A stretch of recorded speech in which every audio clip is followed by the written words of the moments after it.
Hi, boys and girls. Happy Monday. I have some things I want to go over with you so that they're all in this video so that you'll know. So the first thing that I want to tell you is that I have created an end of module assessment for you on MobyMax. So when you log into your MobyMax today, it will be the first thing you see. And it will say end of module assessment.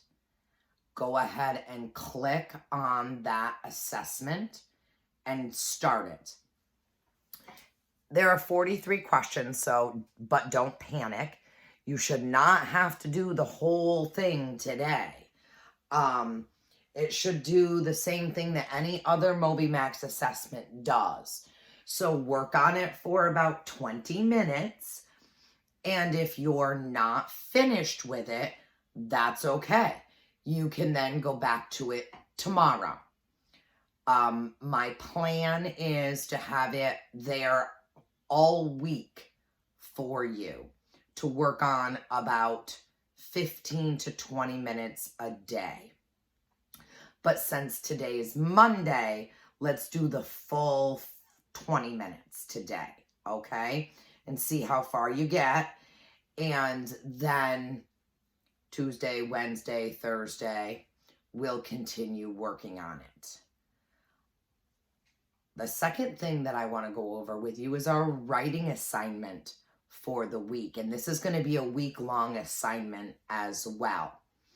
So, you know how last week, and I still have mine up here, this is my T-chart of how the Lion, the Witch, and the Wardrobe beavers and the real beavers are the same. So you should have two T-charts, one how they're different and one how they're the same. So our writing assignment that we're going to be working on all week long is a compare and contrast. And you should know how to do that because we've done many, many of them since we started our remote learning. So you did the one with ants and humans. You did the one way back when we were on sort of spring break, but we weren't really on spring break. You did some comparing and contrasting of the different planets. We did some comparing and contrasting of ants and humans. We did comparing and contrasting of bees and ants. So now this week for our final writing project of the year, we're going to do a compare and contrast of the Lion, the Witch, and the Wardrobe beavers and real beavers. So this is something that you're primarily going to do on your own. You know, in the past, I've sort of put up a beginning sentence and talked about it and things like that. So take your two T-charts and go ahead and start your compare and contrast. Keep in mind that you need a beginning sentence. You need to talk about, and you can choose whether you want to start with how they're alike and talk about that first in a paragraph, or if you'd rather talk about how they're different. That's totally up to you, but you need to have two separate paragraphs. One, how they're alike, and one, how they're different. And you need a closing sentence. You need to put your information into complete sentences. Okay? So there needs to be capitals. I still have lots of people not doing capitals. We're not doing periods. We're not putting things in complete sentences. For example, beavers, beavers. So instead of just writing beavers or both beavers, I might write something like both. I might write, so I don't know if I'd start with both. I would start with something like the animals in Lion, the Witch, and the Wardrobe are beavers, just like real beavers. Something like that. Okay? So they need to be complete sentences. Again, you don't have to do the whole thing today. This is something that we're going to work on all week. You're going to go ahead and do it in Google Docs. Because at the end of the day today, I'm going to go in and I'm going to check your writing. If you need to go back and correct spelling, if you need to, even if it's not finished, if you need to go back and make things into complete sentences, then I will send you a message on Class Dojo saying, you know, great job so far, but you need to have a beginning sentence.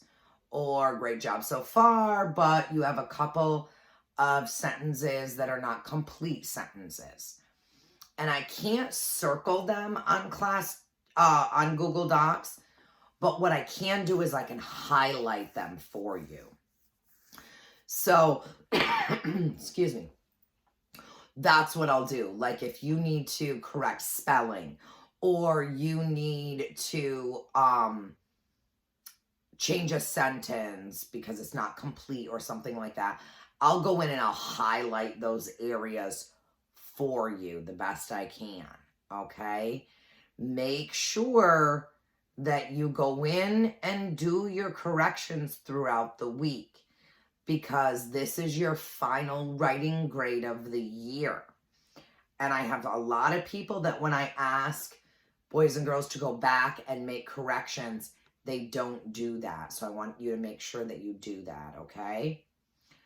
And I'm going to read to you chapter 16 of Lion, the Witch, and the Wardrobe today. And we only have 2 chapters left, 16 and 17. And then we'll find out how the whole thing ends. So we're going to read chapter 16 right now, okay?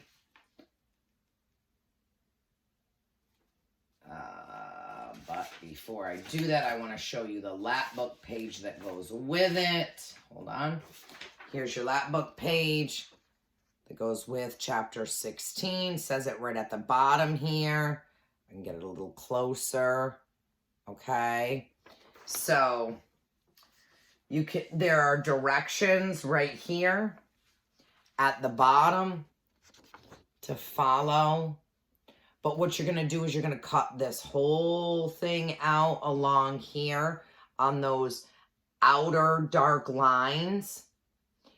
Then you're going to cut the dotted line just so that each of these swing on their own. So once you get it cut out, you're going to fold it like this. Hopefully you can see this. Once it's cut out, you'll fold yours like this. Then you're going to cut on this dotted line, but only to the center, okay? So that way this flap will open separate from this flap. And then you'll write your answers for the top one here and for the bottom one here, okay? So what happened to the statues in the witch's courtyard? Why do you think it might feel like coming... What do you think it might feel like coming back to life after being a statue? So those are the 2 questions for chapter 16's lap book pages, okay? All right. So let's get right to chapter 16, boys and girls. Here we go. Now, just a recap. The witch did not know about the deeper magic that said if you volunteer to take the place of a traitor and you are not a traitor yourself and are killed at the stone table will crack and death will work backward. So Aslan is now alive and well again. And at the end of chapter 15, the girls, Susan and Lucy, and Aslan had just arrived at the witch's house. So let's see what they're going to do there. And the The title of chapter 17 is What Happened About the Statues. What an extraordinary place, cried Lucy. All those stone animals and people too. It's like a museum. Hush, said Susan.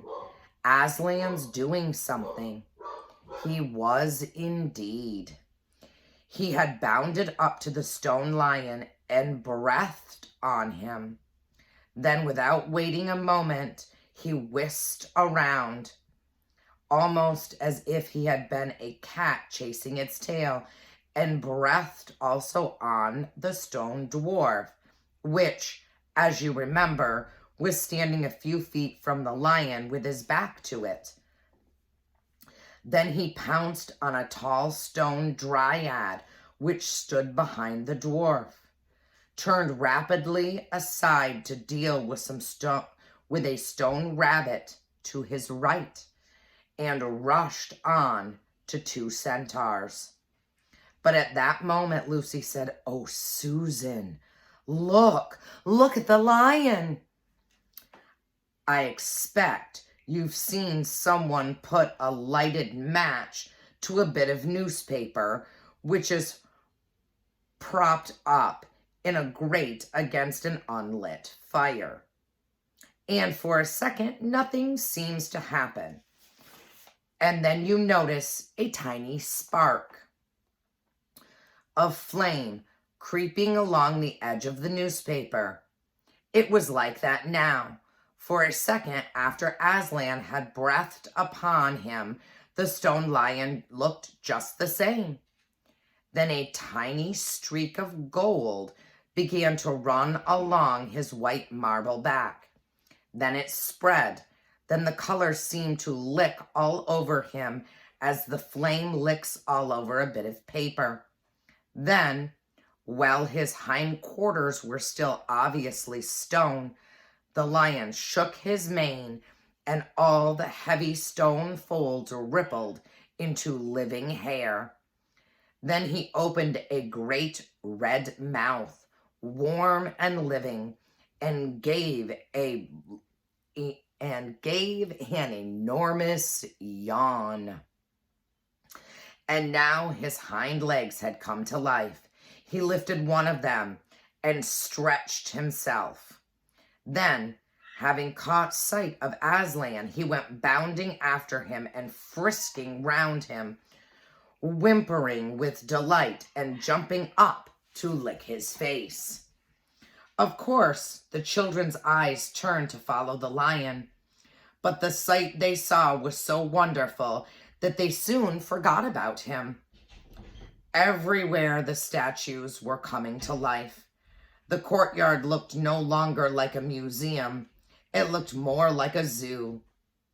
Creatures were running after Aslan and dancing round him till he was almost hidden in the crowd.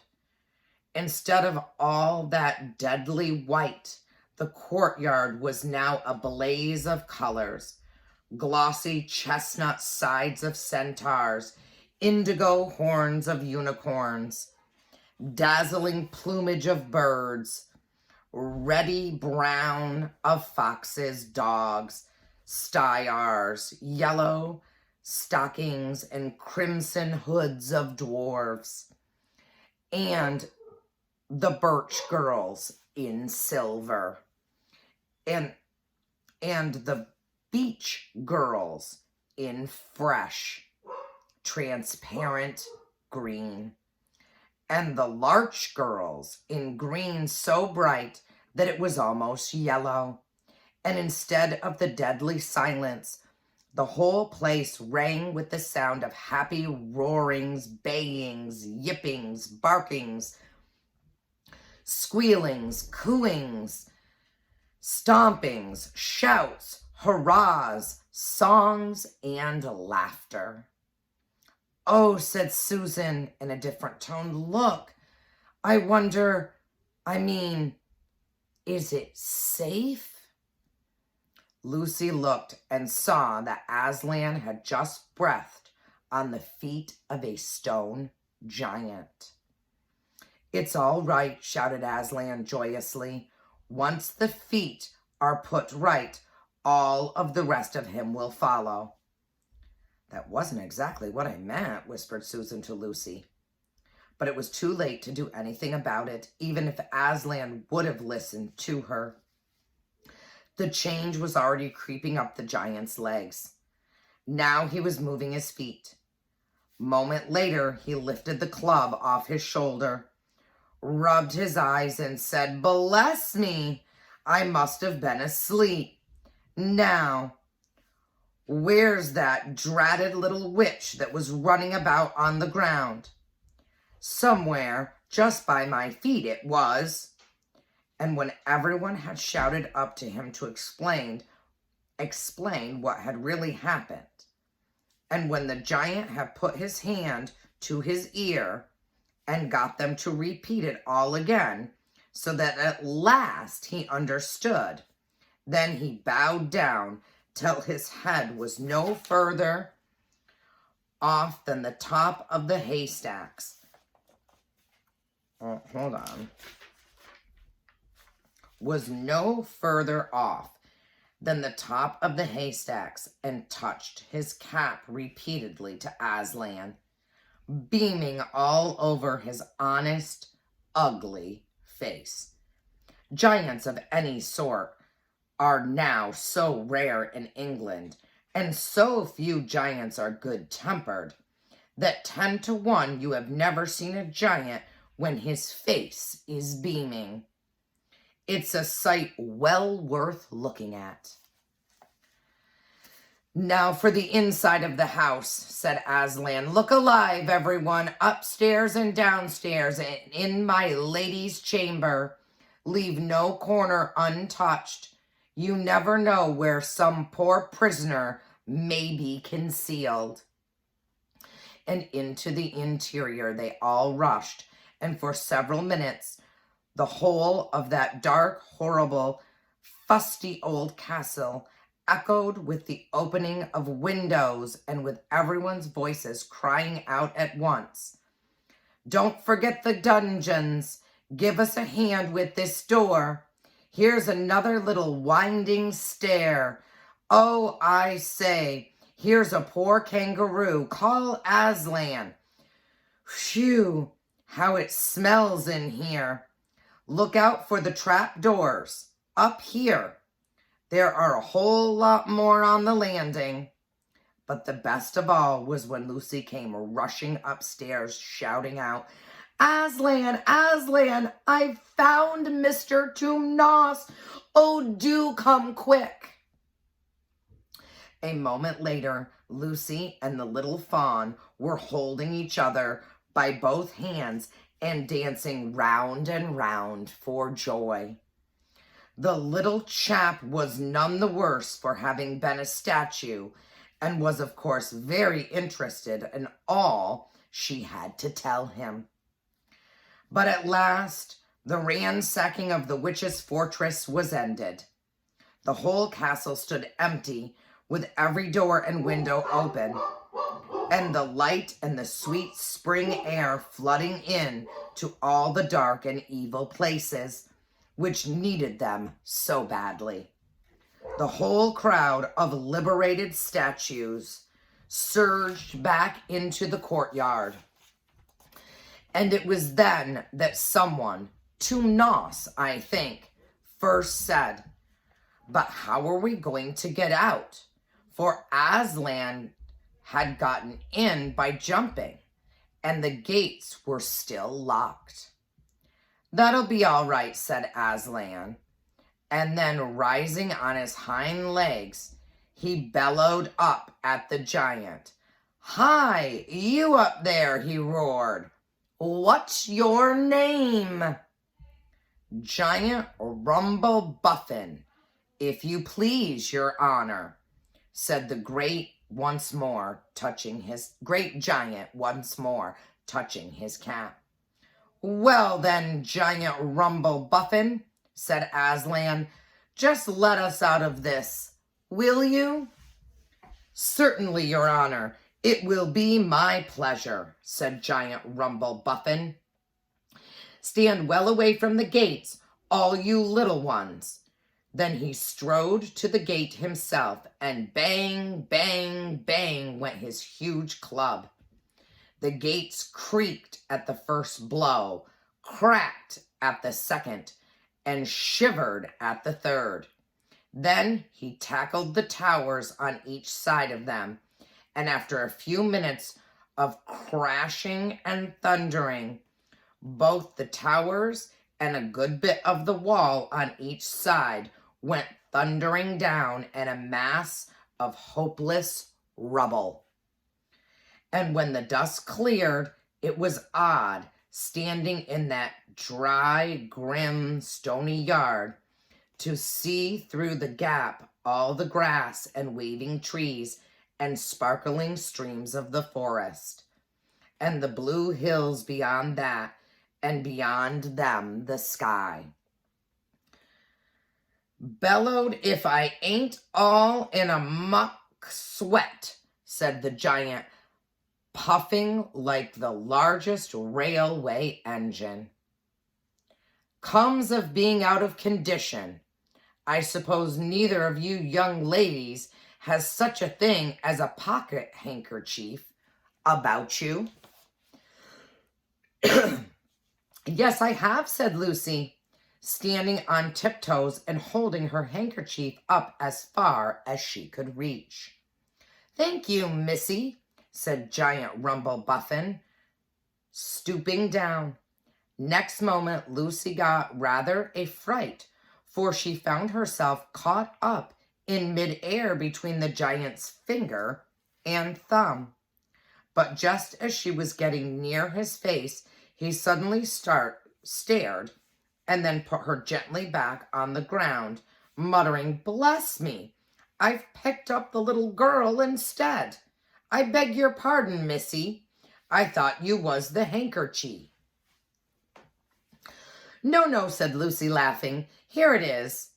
This time he managed to get it, but it was only about the same size to him as an aspirin tablet would be to you, so that when she saw him solemnly rubbing it to and fro across his great red face, she said, "I'm afraid it's not much use to you, Mr. Rumblebuffin." "Not at all, not at all," said the giant politely. "Never met a nicer handkerchief. So fine, so handy, so I don't know how to describe it."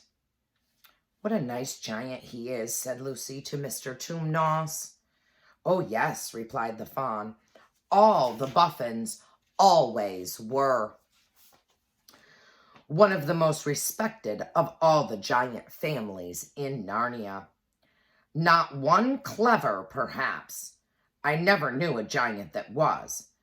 But an old family. With traditions, you know. If he'd been the other sort, she'd never have turned him into stone.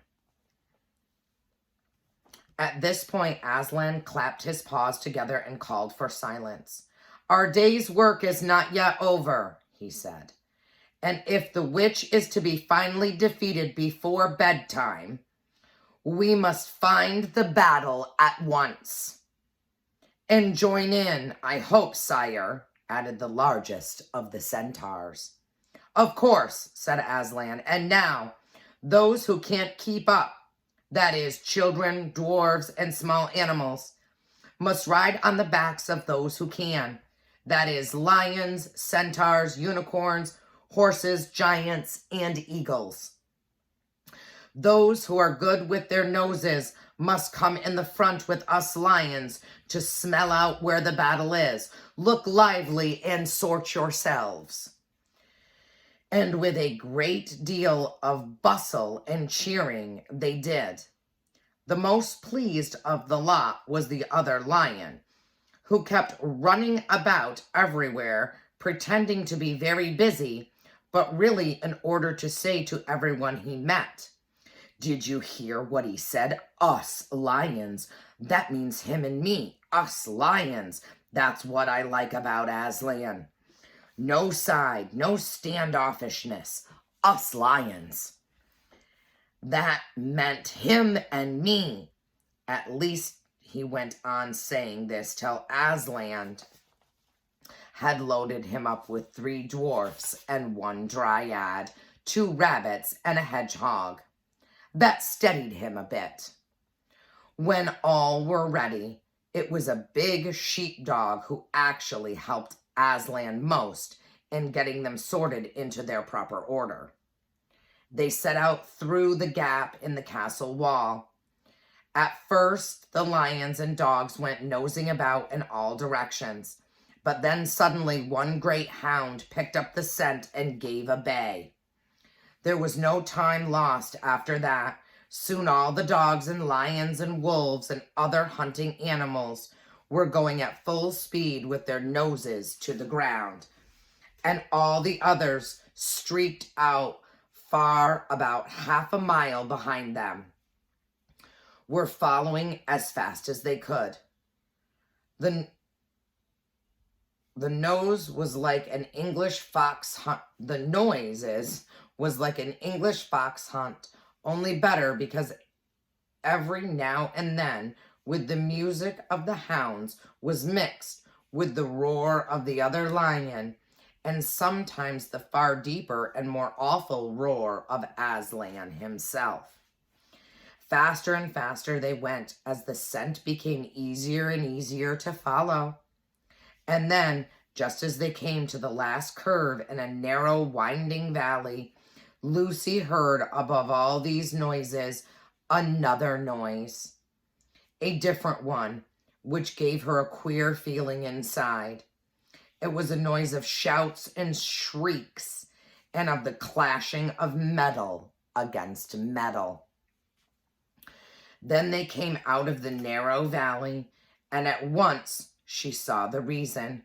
There stood Peter and Edmund and all the rest of Aslan's army, fighting desperately against the crowd of horrible creatures whom she had seen last night.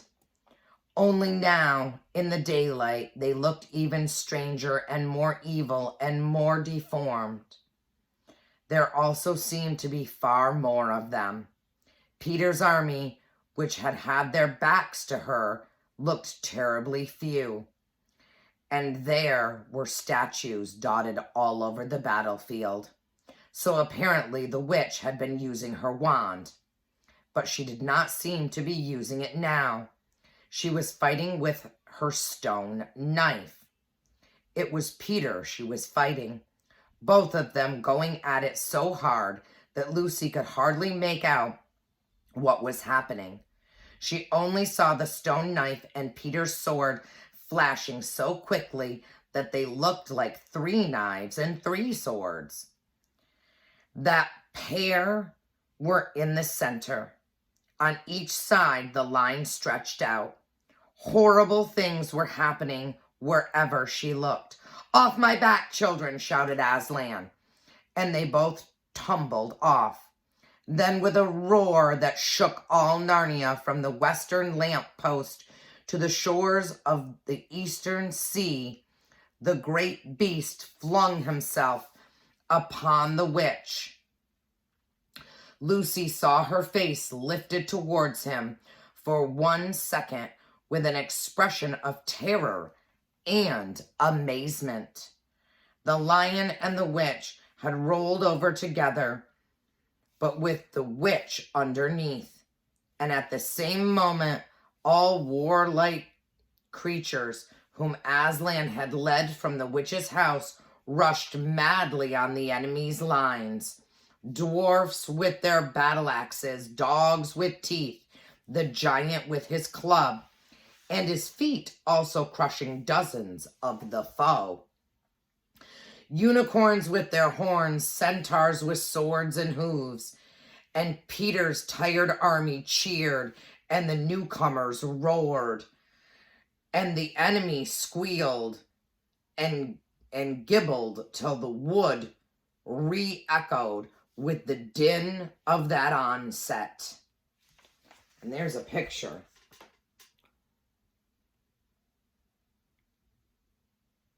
So basically what had happened was Peter's army wasn't doing the greatest.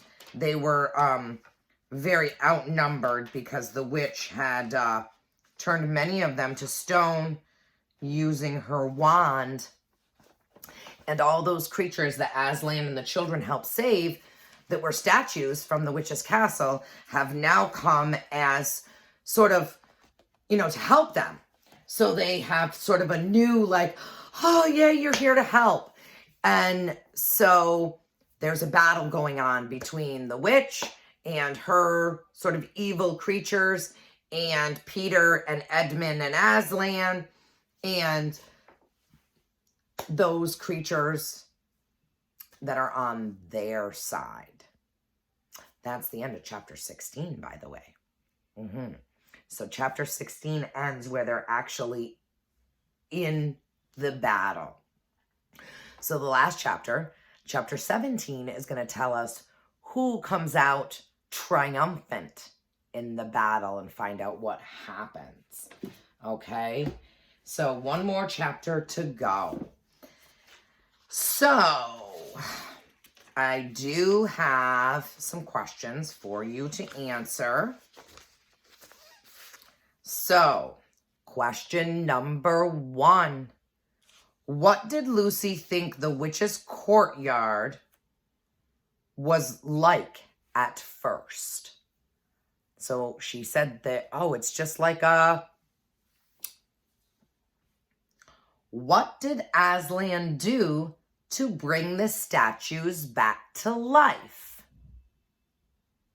And number 3, how did they all get out of the witch's courtyard?